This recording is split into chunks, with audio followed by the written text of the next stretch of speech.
they've been unable to get to grips with that car. The other Audis were competitive, and that, I think, is even worse for them in terms of head scratching. The green flag is out then, and the Lexus is the first to lead out onto the very tricky pit lane exit through the RFID readers for the Michelin tyres, which sends the information back to Michelin and to race control about which tyres are being used. And there are a set number of tyres that you can use throughout the race weekend. Actually, the Lexus wasn't the first out. It was the two Acuras that sneaked out ahead of them from MSR, locked out the front row this time last week, and then converted that into a win with one of the cars. Can they do it again? This is a similar sort of circuit, Jeremy, as to what we saw last week in terms of it being high speed, flowing, high G-load corners. It's a bit shorter than Watkins Glen, and the surface, thanks to the harsh Canadian winters, isn't perhaps quite as smooth, so the suspension engineers have had to do a little more work this weekend. But in character, it is actually very similar to Watkins that we were out with last weekend.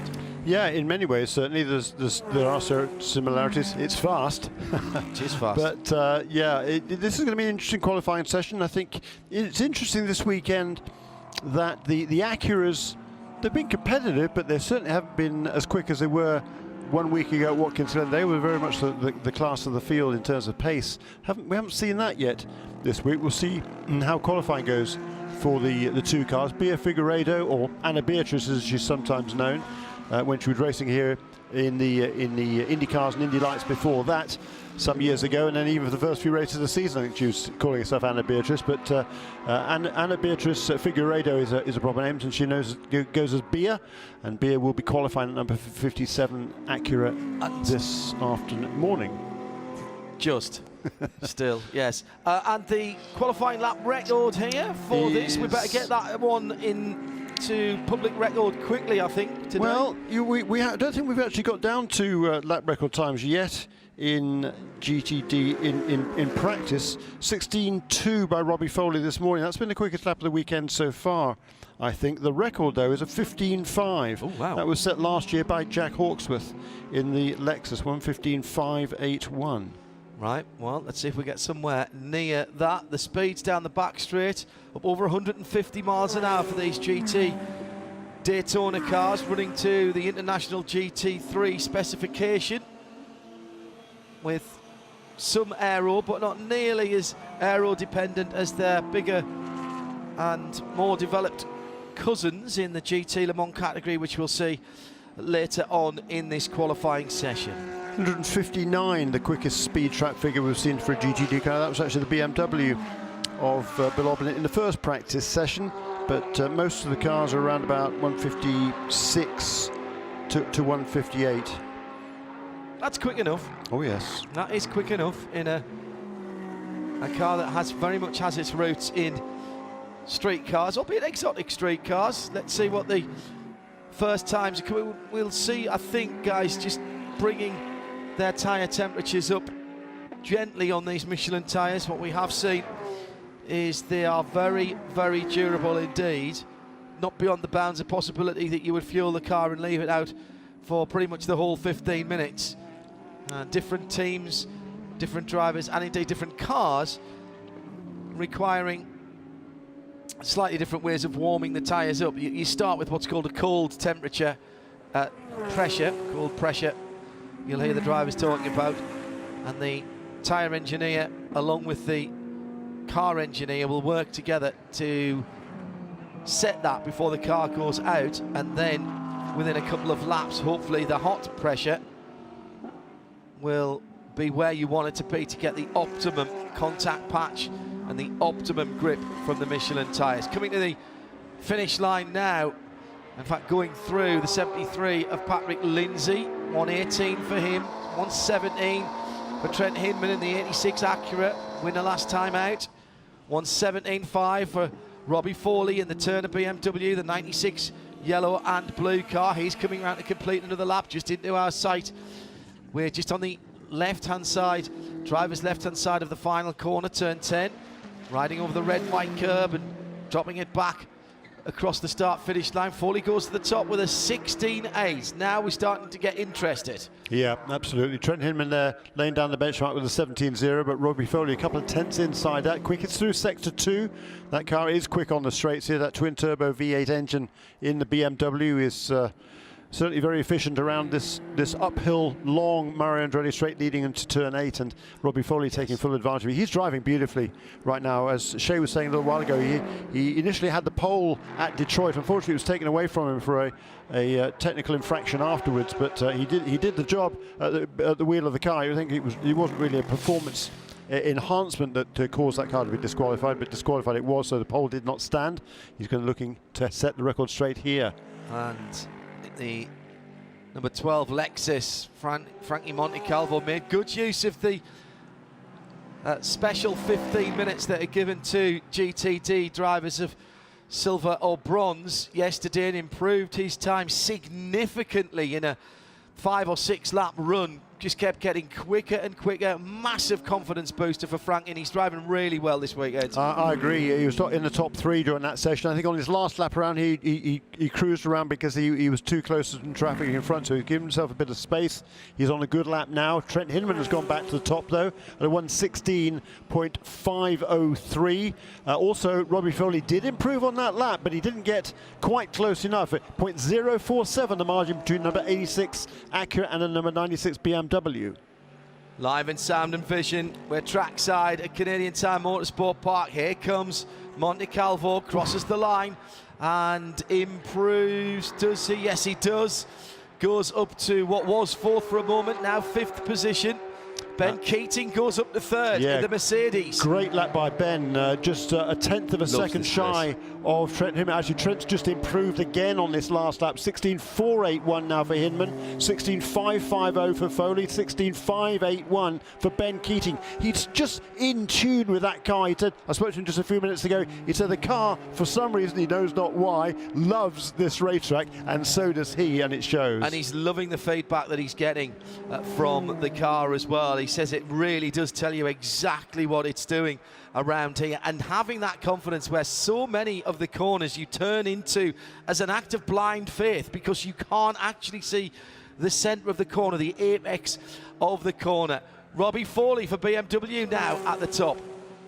The 96. We should mention, by the way, that number 33, Riley Mercedes AMG GT3 is a new chassis. It's actually not a new car. No, it's a different car from what they raced last weekend.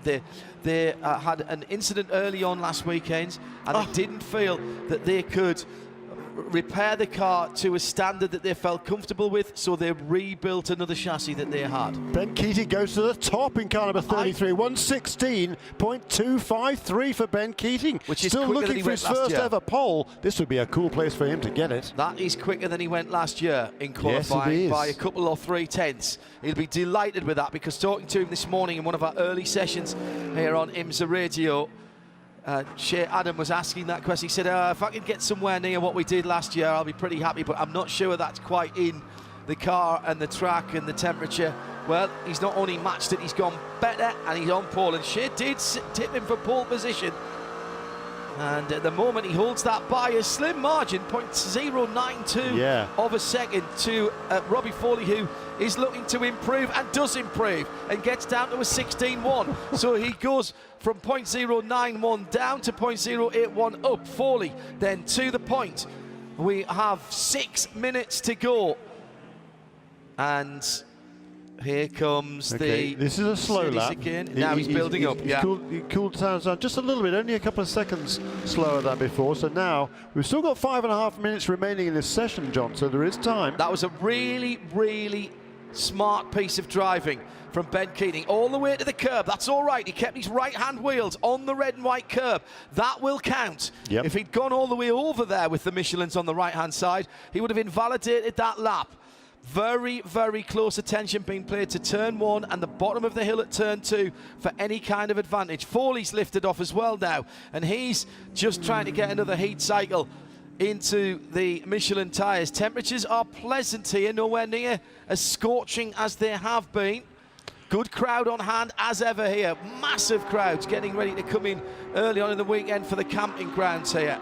Yes, great atmosphere here, always at Canadian Tire Motorsport Park, and particularly this weekend. The place looks great. It's less humid as well, isn't it, than yesterday? Much. So conditions are really, really nice out there. Now the track is in pretty good shape. They had some problems yesterday.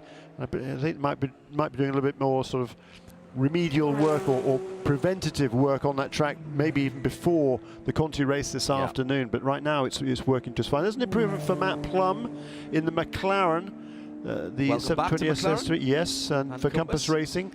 Roots here in the Toronto area, and the shop is still based here. I thought they moved the shop to California, to be honest. Ben Keating into the pit lane. He will not get a pole position here, but he's on a front row start at the moment, and that will be music to the ears of the Texan, one of the nicest men in the paddock. And at the moment, he's 1:16.2. He's not even a tenth of a second away from pole position. Zach Robichon for Pfaff in the Porsche, the plaid car, has had his 7th lap invalidated. Track limits at turn 1, just as we were describing. Meantime, Bea Figueiredo up to 4th position for MSR, and her teammate in the other car, not the same colour scheme. She is in the Caterpillar sponsored car. The 86 is the black and pink car of Trent Hinman, and he is just 3/10 or so further up the timing screen in 3rd position. BMW, Mercedes, Acura, and now the 2 leading cars, Foley and Keating, both in the pits for Turner Motorsport and Riley Technologies. So it's down to the Acuras, the Porsche, the Lexus, and the Ferrari, and the McLaren, and the Lamborghini to see if there's anything that they can do about those times. 1:16.1, 1:16.2 to get on the front row. Trent Hinman needs to find a 10th to get on the front row, Jeremy. He's not going to do it. He's in the lane. He is in the lane. So Bea Figueiredo goes through to start another lap for the 57 car. She's got very little experience here. First-time racer at this circuit. So she's taking every opportunity to learn the track. And there may be just an element of that here as well, with her still out there with 2 3/4 minutes still to go. Fractional improvement for Patrick Lindsay last time around in Park Place Porsche, car number 73, 7th fastest, a 1:17.0. So that's the 7th car within a second of Robbie Foley's pace-setting time now, with 2.5 minutes remaining. This one's a slower one though for Patrick. Zachary Robichon still out there as well in the Pfaff Porsche. The new white stripes on the bonnet and the side of the car, with increased involvement from their oil supplier. Good to see them here again on home ground, another Canadian-based team, and very much looking forward to coming here. Zachary Robichon, what a young star he is. That's a name to conjure with for the future. Come up through the development series of IMSA, and particularly through the Porsche GT3 Cup, and looks like he might be off the throttle as well. Yeah, he's cruising back in. Another track limits call for that car last time around, so he's headed back into the pits. So now the highest ranked car that's still out there is Patrick Lindsay, and he's lifted off as well. Yeah. Gar Robinson though in car number 74, he's currently in 11th place in that Lone Star Racing Mercedes, but if he can find, well, a 10th of a second, he move up to 8th. And find a couple or 3/10, let's say, he potentially get in the top half a dozen. Last lap for John Potter as he starts another tour of the 2.4 miles. Patrick Lindsay will get another one as well. Gar Robinson went through as well between those cars. So it's Lamborghini at turn 2. Just coming over the top of the rise is the AMG Mercedes GT4. And then about the same distance further back is Patrick Lindsay in the dark grey Porsche. No improvement in the first sector for John Potter as he heads up towards Moss Corner. About Var Robinson, he's just a second or 2 behind on the road. Apex, what apex? Missed the apex there, did John, at turn 5. Oh, this might be a half decent lap from Var. Has he got a decent first sector? We'll see that in a moment. No. Oh no, that hasn't come through yet. 23.1. Not his best. So I don't think we're going to see any improvements. Big slide for John Potter as he came through the penultimate corner. Checkered flag is coming out. John goes through in the 44 car, does not improve. 118.9. VAR goes through. See above comment, 117.8, does not improve, about half a second off. Still Patrick Lindsay to come across the line, but he's not on a quick one, and his dashboard's told him that. He's peeled off into the pit lane. So we congratulate Robbie Foley, who's pulled it out of the hat again in that 96 BMW. Yeah, excellent job by Robbie. He certainly deserves this one, as does that Turner Motorsport team. 22-year-old from Randolph, New Jersey. This is his 13th start in WeatherTech Sports Car Championship, and he hopes his first official pole. Interesting to see the Mercedes was quickest through the first sector.